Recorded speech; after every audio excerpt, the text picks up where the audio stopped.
सभी भाइयों एवं बहनों को नमस्कार। सुप्रीम कोर्ट के एक फैसले से पूरे भारतवर्ष में एक नई बहस छिड़ गई है। सुप्रीम कोर्ट ने जो फैसला दिया है, कोटे में कोटा मंजूर एससी और एसटी एक्ट में।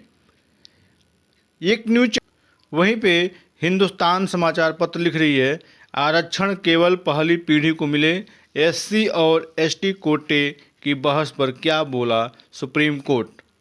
आइए हम इसको सरल शब्दों में जानेंगे कि जो कोटे में कोटा है वह क्या है। हम सब जानते हैं जो आरक्षण व्यवस्था है उस पे शुरू से ही राजनीति होती आई है और आगे भी होती रहेगी। यह जो एक नई बहस छिड़ी है, यह बहस बहुत लंबी जाएगी और इसका बहुत बड़ा प्रभाव भी देखने को मिलेगा। चलिए पहले जो दैनिक भास्कर है उसके जो समाचार पत्र हैं हम उसको एक बार पढ़ लेते हैं। राज्य सरकारें अब अनुसूचित जाति यानी एससी के रिजर्वेशन में कोटा दे सकेंगी। सुप्रीम कोर्ट ने गुरुवार 1 अगस्त को इस बारे में बड़ा फैसला सुनाया। अदालत ने 20 साल पुराना अपना ही फैसला पलटा। तब कोर्ट ने कहा था कि अनुसूचित जातियां खुद में एक समूह है, इसमें शामिल जातियों के आधार पर और बंटवारा नहीं किया जा सकता। हम सब देख रहे हैं सुप्रीम कोर्ट ने अपने फैसले को पलटते हुए जो कोटे में कोटा का बात हुआ है उसमें कह रही है, कोर्ट ने अपने नए फैसले में राज्यों के लिए ज़रूरी हिदायत भी दी है। कहा है कि राज्य सरकारें मनमर्जी से फैसला नहीं कर सकती, इसके लिए 2 शर्तें होंगी। पहली, अनुसूचित जाति के भीतर किसी एक जाति को 100% कोटा नहीं दे सकती। दूसरी, अनुसूचित जाति में शामिल किसी जाति का कोटा तय करने से पहले उसकी हिस्सेदारी का पुख्ता डेटा होना चाहिए। अगर हम अच्छे से समझें तो कहने का मतलब ये है कि अब जो है केंद्र सरकार या राज्य सरकारें जो हैं, अगर कोटा में कोटा अगर लागू करती हैं तो उन्हें जो है जातिगत जनगणना करनी ही पड़ेगी। कोर्ट ने अपने नए फैसलों में राज्यों के लिए ज़रूरी हिदायत भी दी है। कहा है कि राज्य सरकारें मनमर्जी से फैसला नहीं कर सकती, इसके लिए 2 शर्तें होंगी। पहली, अनुसूचित जाति के भीतर किसी एक जाति को 100% कोटा नहीं दे सकती। दूसरी, अनुसूचित जाति में शामिल किसी जाति का कोटा तय करने से पहले उसकी हिस्सेदारी का पुख्ता डेटा होना चाहिए। फैसला सुप्रीम कोर्ट की 7 जजों की संविधान पीठ का है। इसमें कहा गया है कि अनुसूचित जाति को उसमें शामिल जातियों के आधार पर बांटना संविधान के अनुच्छेद 341 के खिलाफ नहीं है। फैसले का आधार, अदालत ने फैसला उन याचिकाओं पर सुनाया है जिसमें कहा गया था कि अनुसूचित जाति और जनजाति के आरक्षण को फायदा उनमें शामिल कुछ ही जातियों को मिला है, इससे कई जातियां पीछे रह गई हैं। उन्हें मुख्य धारा में लाने के लिए कोटे में कोटा होना चाहिए। अब ये जो फैसले हैं इसके मायने क्या होंगे। राज्य सरकारें अब राज्यों में अनुसूचित जातियों में शामिल अन्य जातियों को भी कोटे में कोटा दे सकेंगी, यानी अनुसूचित जातियों की वो जातियां जो वंचित रह गई हैं उनके लिए कोटा बनाकर उन्हें आरक्षण दिया जा सकेगा। यहाँ पर एक समझने वाली बात यह है कि इनके कहने का मतलब ये है कि जो भी एससी और एसटी जातियाँ हैं उनमें कुछ क्रीमी लेयर हैं, उन्हीं को फ़ायदा मिल रहा है।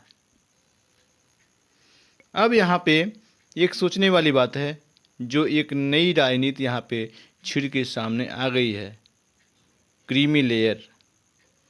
अब वो कौन सी राज्य सरकारें होंगी जो अगर चाहती हैं कि वास्तव में अगर अनुसूचित जाति और जनजाति का अगर फ़ायदा हो तो क्रीमी लेयर कौन सी सरकारें तय करेंगी। क्रीमी लेयर का मतलब ये है कि वे लोग जो सामाजिक और आर्थिक रूप से अगड़े हैं और किसी न किसी रूप में वह किसी न किसी पद पे रह चुके हैं और उनकी जो आमदनी है वह 8 लाख से ऊपर है, तो वो सभी क्रीमी लेयर में आएंगे। राज्य सरकारें अब राज्यों में अनुसूचित जातियों में शामिल अन्य जातियों को भी कोटे में कोटा दे सकेंगी, यानी अनुसूचित जातियों की जो जातियां वंचित रह गई हैं उनके लिए कोटा बनाकर उन्हें आरक्षण दिया जा सकेगा।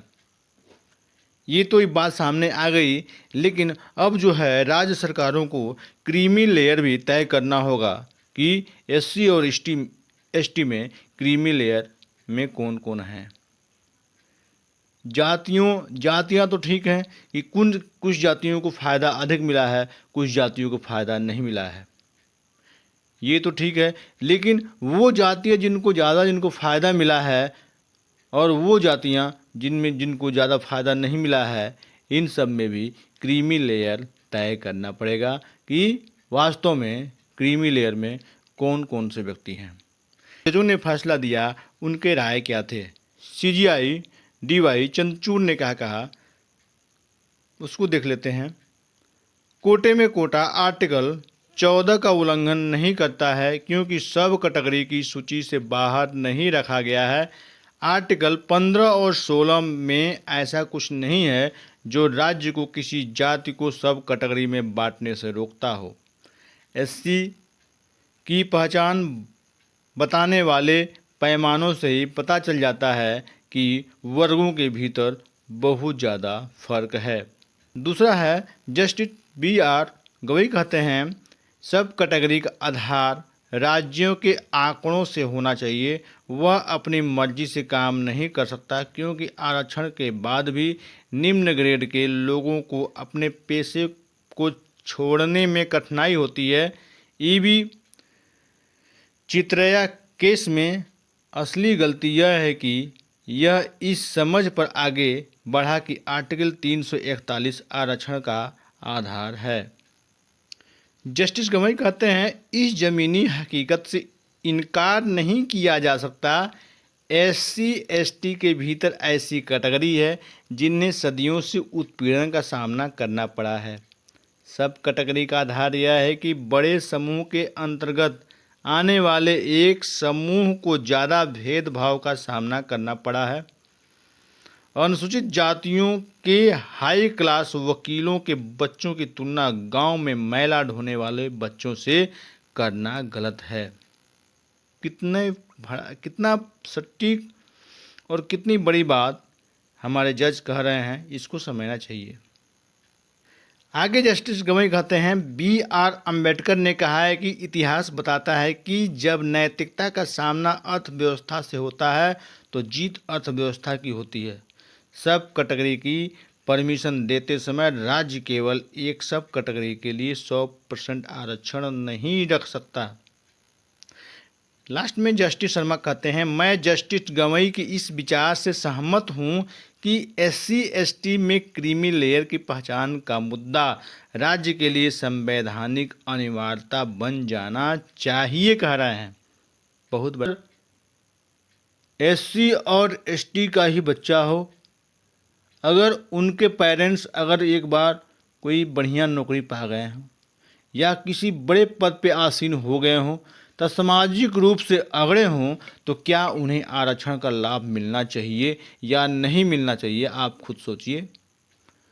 और वहीं पे हमारे जज कहते हैं कि नहीं, सबसे पहले हमें जो हाईटेक विद्यालय हैं जिनमें बच्चे पढ़ते हैं, SC और ST के बच्चे अगर हाईटेक विद्यालय में पढ़ रहे हैं और एक लड़का जो है वह गाँव के स्कूलों में पढ़ रहा है, तो इनके अंतर को देखना पड़ेगा, इनकी स्थिति को सुधारना पड़ेगा। अगर पहली पीढ़ी में कोई नौकरी पा गया है तो उस पीढ़ी में उनको आरक्षण का लाभ नहीं दिया जाना चाहिए। ये बातें निकल के सामने आ रही हैं और इसके लिए जातिगत जनगणना तो करानी जरूरी है। अब यहाँ पे अगर बात करें तो हम सब देखते हैं कि एक हाई फाई विद्यालयों में बच्चे पढ़ते हैं और कुछ बच्चे क्या होते हैं कि ग्रामीण परिवेश में पलते हैं। आखिर क्यों पलते हैं? क्योंकि उनके पास इकोनॉमी की दिक्कत होती है, इसलिए पढ़ते हैं। वहीं कुछ बच्चे सरकारी स्कूलों में पढ़ते हैं। और हम गांव की स्थिति का आकलन करें तो बहुत ही दयनीय स्थिति है। एससी और एसटी में भी कुछ जातियां ऐसी हैं जो अत्यंत ही गरीब जातियां हैं। क्या उनका उत्थान नहीं होना चाहिए? जो फायदा है वह एससी और एसटी के ऊंचे वर्गों को ही 100% क्यों मिल रहा है? यह यहाँ पे सुप्रीम कोर्ट कह रही है कि अब जो है यह जो है सोचना पड़ेगा राज्य सरकारों को, और राज्य सरकारें सुनिश्चित करें कि जो है 100% जो है एक ही जाति को फ़ायदा न मिले। अगर एससी और एसटी में अनेक प्रकार की जातियां हैं तो उन जातियों का भी उतना ही अधिकार है जितना उनका है। क्रीमी लेयर हैं, अगर उन्हें फ़ायदा मिल चुका है तो ओबीसी में अन्य जातियां भी हैं जिन्हें फ़ायदा आज तक नहीं मिला है। क्या उनको फ़ायदा मिलना चाहिए या नहीं मिलना चाहिए?